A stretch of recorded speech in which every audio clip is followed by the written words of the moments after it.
Salam sejahtera Malaysia, terima kasih kerana menonton video-video dalam channel ini. Sebelum kita mula, jangan lupa untuk tekan tombol subscribe, share, like dan komen.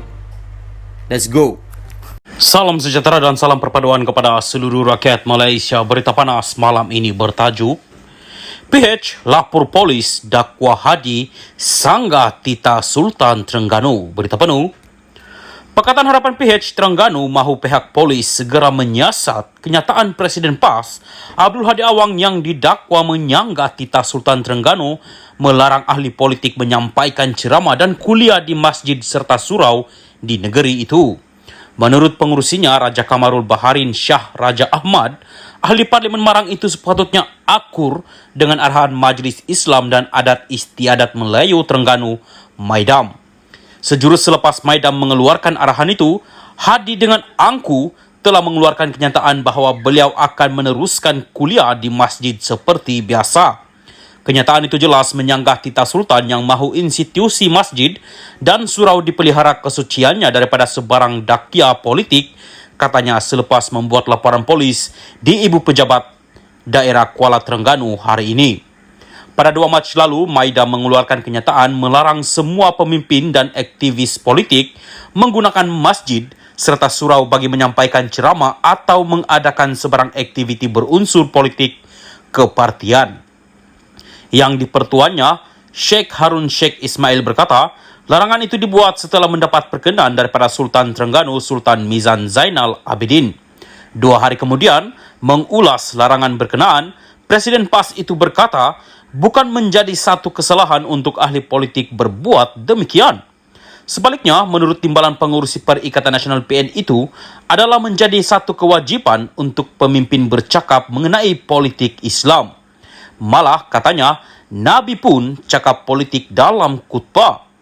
Mengulas lanjut, Raja Baharin berkata, kenyataan Hadi dilihat boleh menggugat ketenteraman kerana dikeluarkan oleh seorang individu yang berpengaruh dan pernah menjawat jawatan Menteri Besar Terengganu dari 1999 hingga 2004. Kita amat duka cita kerana beliau, Hadi, bukan orang biasa. Beliau amat tahu dan arif. Sepatutnya beliau mengambil kira protokol dan adat resam negeri Terengganu, katanya lagi. Sekian berita, salam Malaysia Madani.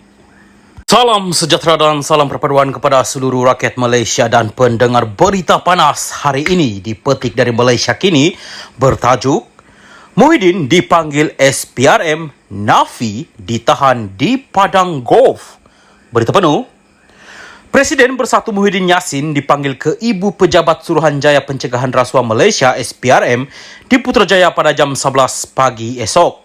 Muhyiddin yang juga bekas Perdana Menteri mengesahkan perkara itu menerusi kenyataan di Facebook susulan spekulasi dia akan dihadapkan dengan pertuduhan di mahkamah. Dia juga menegaskan laporan bahawa dia telah ditahan di Padang Golf hari ini adalah tidak benar. Hari ini saya hadir ke beberapa mesyuarat berkaitan Perhimpunan Agung Tahunan Bersatu yang akan bermula Jumaat ini. Bagaimanapun, esok Khamis saya diminta ke Ibu Pejabat SPRM pada pukul 11 pagi katanya.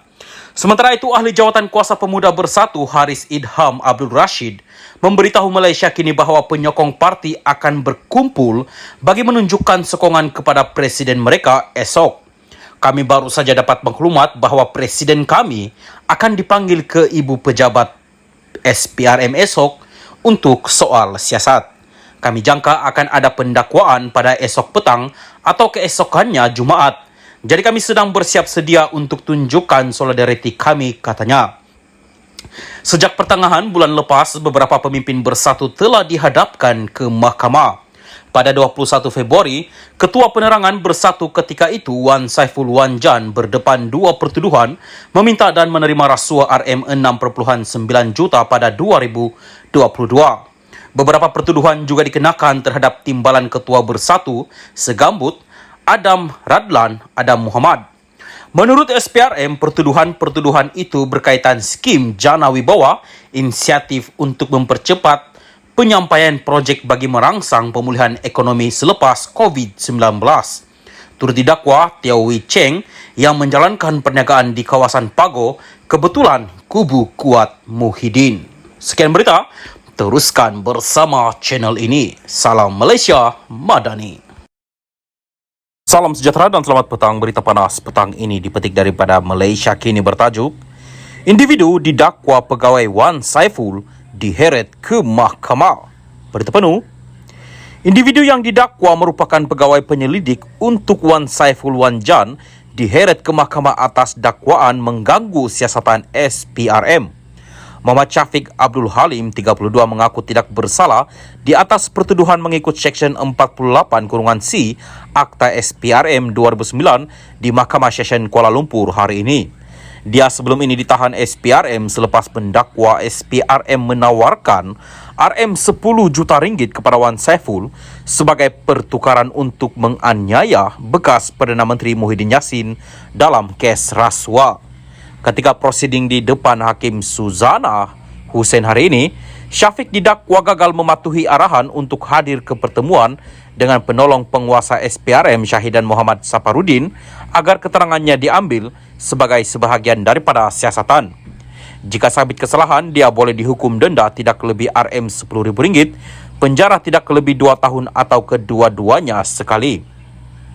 Timbalan pendakwa raya Ahmad Akram Garib memohon agar ikat jamin ditetapkan sebanyak RM10,000 dengan seorang penjamin dengan pasport tertuduh diserahkan kepada mahkamah sementara kes berjalan.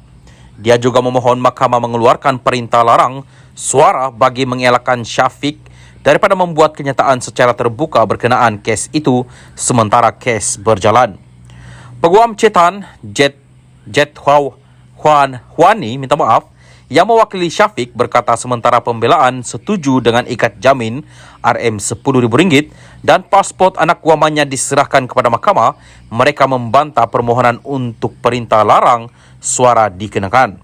Cetan berkata pihak pendakwaan sebaliknya perlu membuat permohonan bertulis rasmi berkenaan perkara itu agar pihaknya boleh meneliti dan membalasnya.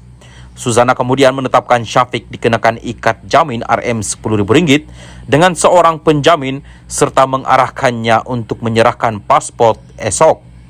Pada 21 Februari lalu, Wan Saiful yang merupakan bekas Ketua Penerangan Bersatu dihadapkan dengan 2 pertuduhan meminta dan menerima rasuah berjumlah RM6.9 juta ringgit membabitkan projek Jana Wibawa bernilai RM232 juta pada tahun lalu. Dia yang mengaku tidak bersalah mendakwa pertuduhan itu sebagai pendakwaan terpilih dan bermotif politik.